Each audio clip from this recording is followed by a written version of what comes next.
Hello আমার প্রিয় ছাত্র এবং ছাত্রীরা, আশা করি তোমরা খুবই ভালো আছো। তোমরা বলেছো যে কালকের এক্সামের জন্য কমন কোশ্চেন দেওয়ার জন্য ক্লাস 10 এর আমি কমন কোশ্চেন নিয়ে আসলাম। ভিডিওটা ভালো লাগলে থাকলে একটা লাইক করে দেবে, আর ভিডিওটা যেগুলো কমন কোশ্চেন দিচ্ছি এগুলো ভালোভাবে পড়ে নেবে। আর চ্যানেলটাকে যদি ভালো লেগে থাকে, আমার প্রশ্নগুলো যদি তোমার কমন লেগে থাকে, তাহলে সাবস্ক্রাইব করে বেল আইকনটা বাজিয়ে রাখবে। ম্যাট্রিকের সকল কোশ্চেন আমার চ্যানেলে পেয়ে যাবে। চলো শুরু করা যাক আজকের video. Appeal exam 2024 class 10 subject social science.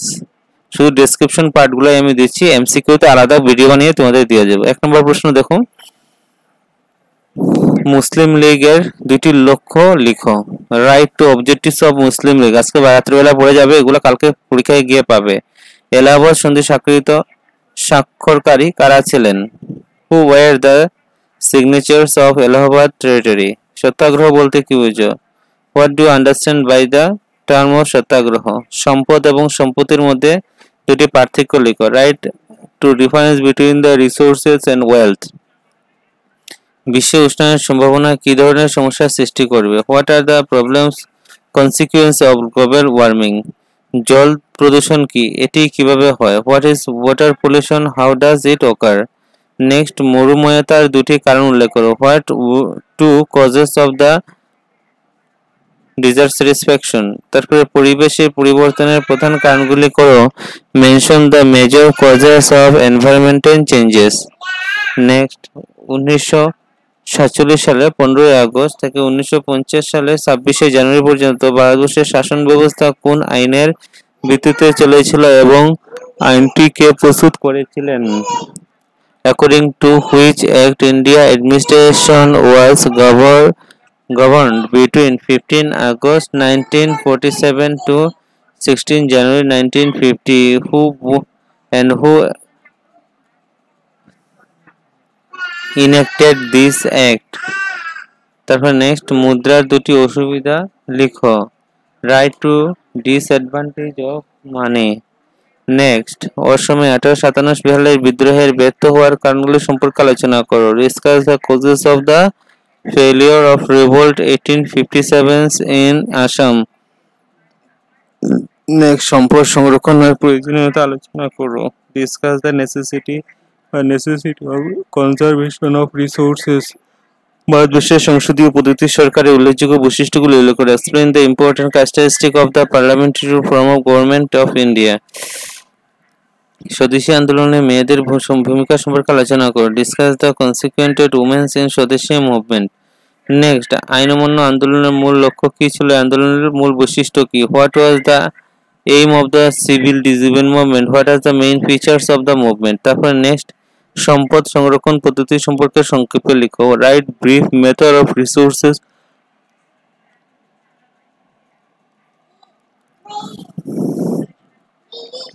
Next প্রশ্ন দেখো, explain any four function of the central bank. কেন্দ্রীয় ব্যাংকের 4টি প্রধান কার্য।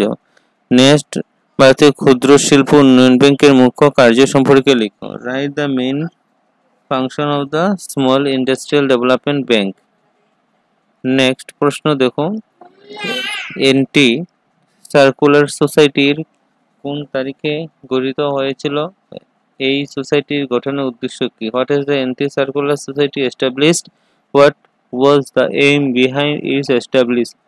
নেক্সট, রিজুলি পেপার কি ছিল? What were the Risley's paper? তারপরে বায়ু প্রদূষণ কি, উদাহরণ দাও। What are air pollution? Write example. পরিবেশের আঞ্চলিক সমস্যার দুটি উদাহরণ দাও। Write two example of regional environmental problems. Next, মুদ্রার সাপেক্ষে গুরুত্বপূর্ণ বৈশিষ্ট্য কি এবং কেন? Which characteristic of money most important and why? বায়ুমণ্ডল কি দিয়ে গঠিত? What are the composition of the atmosphere? Next, মুসলিম লীগের স্থাপনের দুটি লক্ষ্য এবং উদ্দেশ্য লিখো। Mention aim and objectives of the establishment of the Muslim League.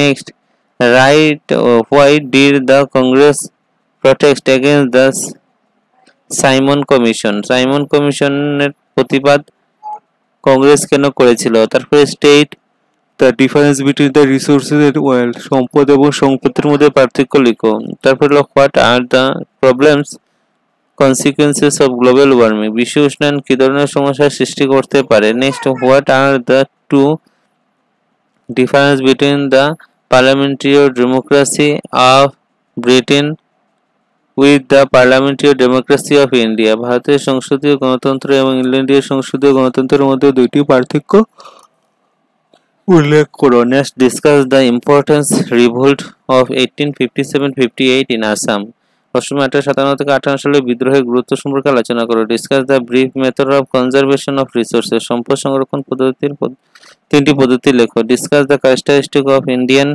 Federal system, ভারতবর্ষের সংযুক্ত রাষ্ট্রীয় ব্যবস্থার বৈশিষ্ট্য লেখো। তারপর explain the four function of money, মুদ্রার চারটি কার্য আলোচনা করো। তারপর explain any four function of the central bank, কেন্দ্রীয় ব্যাংকের চারটি প্রধান কার্য ব্যাখ্যা করো। তারপর নেক্সট প্রশ্ন, what are the resources distinguish between the renewable and non renewable resources with example, সম্পদ কি নবীকরণ ও অনবীকরণযোগ্য সম্পদের মধ্যে পার্থক্য সহ উদাহরণ দাও। Discuss briefly the relation between the resources and man, সম্পদ এবং মানুষের মধ্যকার সম্পর্ক আলোচনা করো। তারপরে ভারতীয় জাতীয় সেনাবাহিনীর টিকা লিখো। Right note of the Indian army, discuss the causes of the non cooperation movement, অসহযোগ আন্দোলনের চারটি কারণ উল্লেখ করো। এটাও তোমাদের ডেসক্রিপশন পার্ট এবং এমসিকিউ পার্টে আলাদা করে তোমাদের 45টা ভিডিও আমি আপলোড করে দেবো আজকের মধ্যেই, দেখে নেবে। আমার চ্যানেলটা ভালো লেগে থাকলে আমার কোয়েশ্চেন পেপারটা যদি তোমাদের মনে হয় কমন আসবে তাহলে একটা লাইক করে দেবে।